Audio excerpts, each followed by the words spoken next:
Good Moto Morning. I'm your host Eric. Welcome to another episode of Kraken's Garage. Today we're going to kick around speed bumps in the road of life as a motorcyclist. Let's get cracking.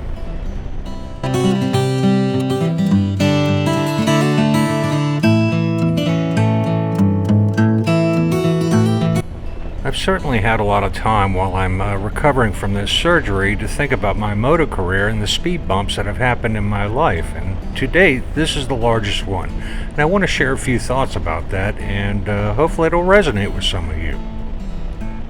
All my life I've always felt invincible, like I could rebound from pretty much everything thrown my way.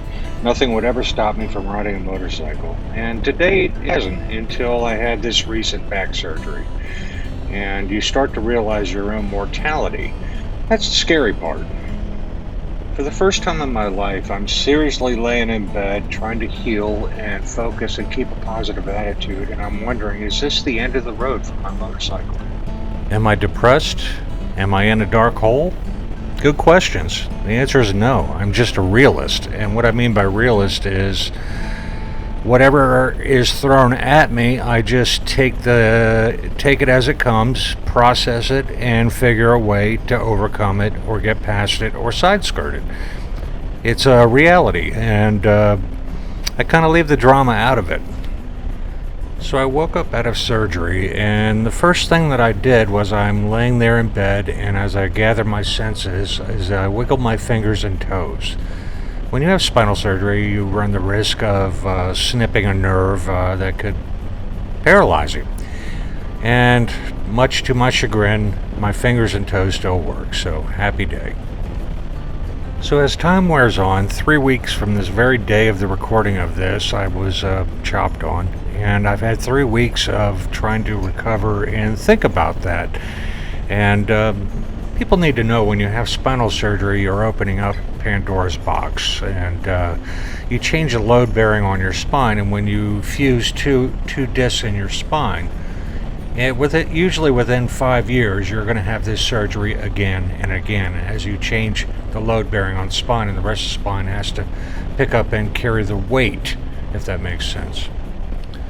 The very core of doubting myself whether I'm going to ride again and for how much longer is definitely an issue that's on the table. I think it's safe to say I've ridden more than I'm going to ride. My days of being Ricky Racer and hopping on a crotch rocket and roaring through the canyons and dragging knees and pegs are over. I kind of I threw caution in the wind back then, but these days I still am a swift rider, but I just don't take the chances anymore.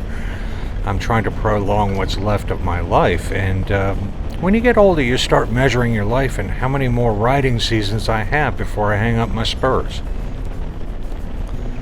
Those hurdles can be on many different levels for the individual. If you have children, should you take a sabbatical and walk away from motorcycling for a while to be sure that you're around? Make no mistake, riding a bike is risky, and you have to be there for your children, so your priorities change. So people wrestle with that. You get married, you settle down, and you want to take a motorcycle trip that you've been planning all year long.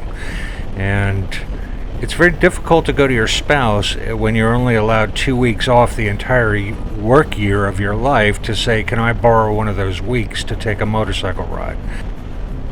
So every single one of those trips I took in my lifetime while I was married, I always had this nagging feeling, tapping me on the back of my shoulder, feeling very guilty because I left my spouse behind.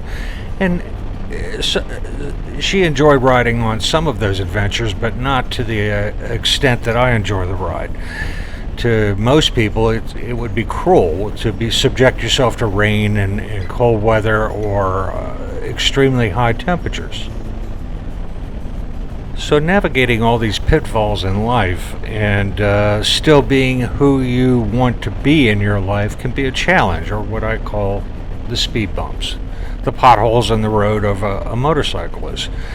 And I'm in one right now as I try to heal, and trying to wake up every day with a positive attitude and say, you know what, I'm going to overcome this. I'm going to persevere, and that new 900-pound Harley I just bought, I'm going to take some epic trips on it before I leave this world. And that's what keeps me going. As every person grows older, you're going to have to scale that back.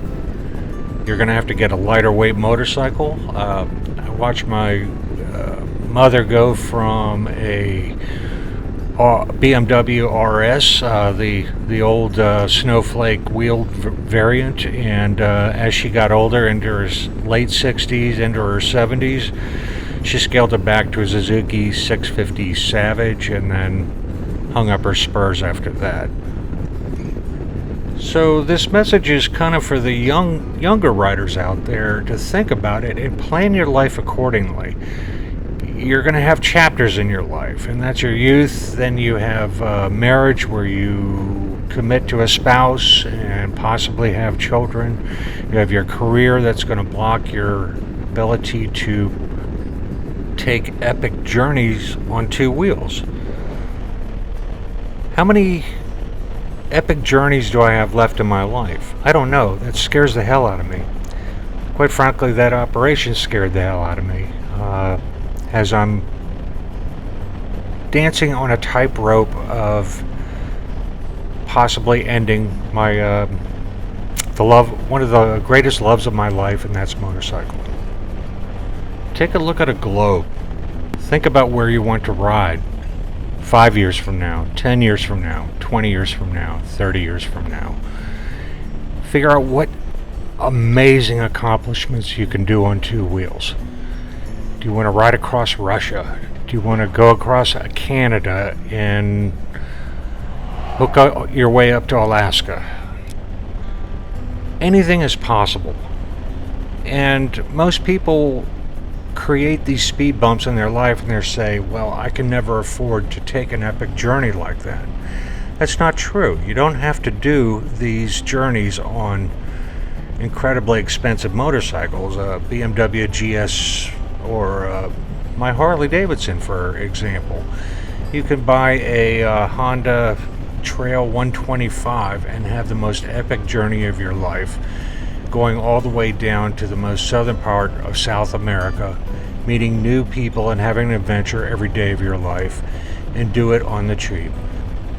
Don't ever let anybody in your life tell you you can't do these things. Don't let them become your speed bumps. You can do them. I have done them. Many others have done them.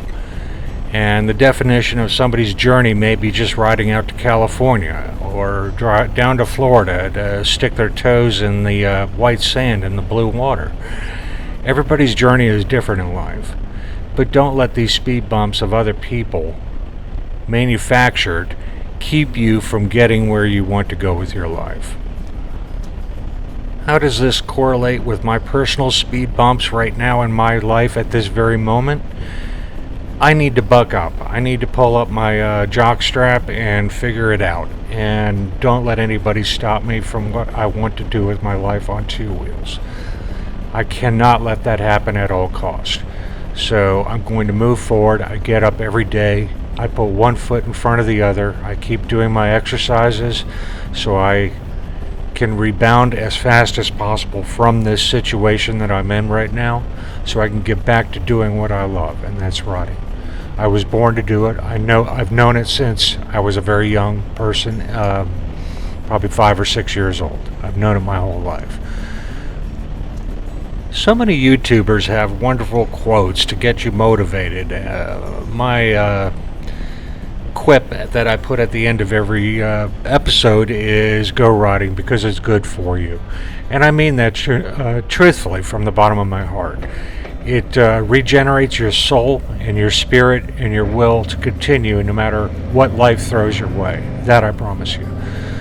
So on that, folks, I will wrap up this video. Just a quick message from Kraken of some of my meandering thoughts this time. So don't let anything or anyone stop you from your own personal greatness. If you like this video, give it a thumbs up. If you didn't like it, give it a thumbs down. If you want to see more in the future, hit that subscribe button right down there in the corner. And remember, folks, go riding. It's good for you. And I'll see you in the next one. Peace.